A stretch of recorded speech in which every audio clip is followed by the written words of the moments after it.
네, PPT 준비해 주십시오.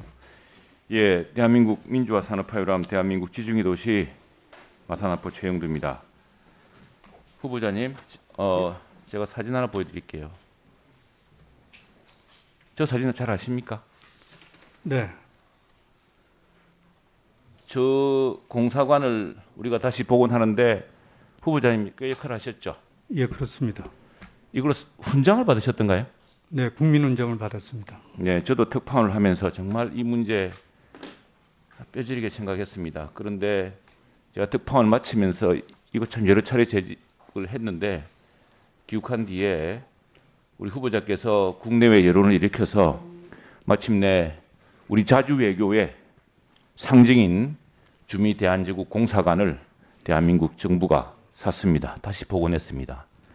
그래서 문재인 대통령이 당당하게 대한민국이 자주국임을 자랑할 수 있었죠. 다음 보시겠습니다. 이건 제가 쓴 책입니다. 제가 특파원하면서 쓴 책인데 이 굉장히 이게 고종의 꿈이었고 이게 이승만의 꿈이었고 이게 결국에는 노무현의 꿈으로 FTA라는 영토 확장으로 한미 동맹을 공고하게 나가는 역사의 제일 정말 서사의 첫 대목입니다. 한미 통상수호조약이 19세기 말에 이 서글픈 관계가 남아있는 흔적이 바로 주미 한국공사관이었습니다. 바로 아까 봤던 그 건물, 이 빅토리아 양식 건물은 대한제국 초대 황제 고종이 내탕금을 가지고 당시 국고란 게 없어 내탕금 가지고 구입했던 겁니다. 구입했는데 그 다음 보실까요? 왜 그랬느냐? 정말 일본과 중국과 러시아 이런 열강들의 침입, 침략, 외압에 맞서서 자주 외교를 지키기 위해서 미국과 통상을 하고 미국과 수호제약을 맺어서 미국의 힘으로 우리 자주 외교를 구현하려고 했던 고종의 꿈이었습니다. 그래서 당시에 그 공간을 그 참 당시 막대한 돈을 들여서 구해서 워싱턴 외교가 중심에 다른 30개국 대사관과 함께 어깨를 나란히 하면서 외교 활동을 시작했습니다. 그런데 오래가지 못했죠. 다음 보겠습니다. 혹시 영약 3단이라고 아십니까? 영약 3단. 네, 알고 있습니다. 영수 뭡니까? 지금 우리가 최초로 이 미국에 파견한 지금으로 보면 주미 대사입니다. 그때 주미 공사 박정향에게 청나라 위안 스카이웨이가 조선공사가 미국에 도착하면 청국공사를 먼저 찾아라. 그리고 외무부와 백악관을 방문할 때 청국공사와 꼭 함께 가라. 그리고 어떤 연회장에서 조선공사는 청국공사 다음에 입장하고 아랫자리에 앉아야 된다.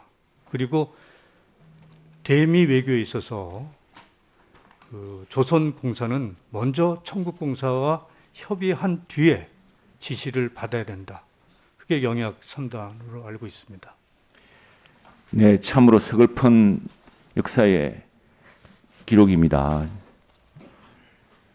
저게 지금 중국이라는 나라가 어떤 나라인지 역사적으로 어떤 우리에게 외압을 가해주는지 보는 바로 역사적 장면인데 그 고종, 당시의 대한제국이 그런 중국의 압력으로부터 벗어나기 위해서 일본의 침략 위협으로부터 벗어나기 위해서 저렇게 안간힘을 썼는데 그런데 중국이 당시 위안 스카이가 저런 압박을 가합니다. 우리가 분명히 자주국가인데 미국 가서 청국 공사 뒤를 따라서 다녀라. 마치 우리나라가 중국의 한 작은 주나 이에 해당하는 것처럼 보이게 하려고 저랬던 거 아닙니까? 그 당시에 미국 국무부는 어떻게 했죠? 그 당시에?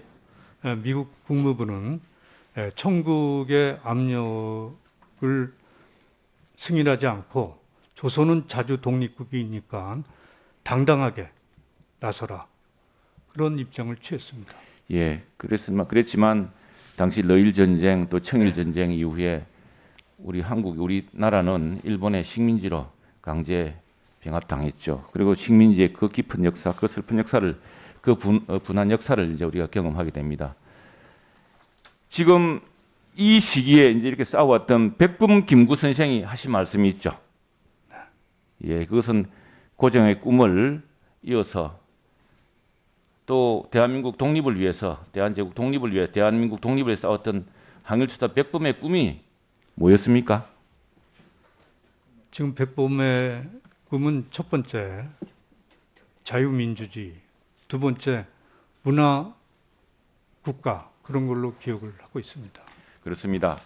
지금 우리가 대한제국 우리 저 후보자님께서 그 언론인으로서 또 교육받은 시민으로서 정말 어느 나라 어느 정부도 크게 관심을 기울이지 않았던 부분을 우리 국내외 여론에 호소해서 마침내 정부의 결심을 얻어서 그렇게 대한제국 공사관을 찾았습니다. 그것이야말로 대한민국의 문화와 역사와 전통의 자주성을 회복하는 중요한 계기였고 그 때문에 훈장을 받으셨죠.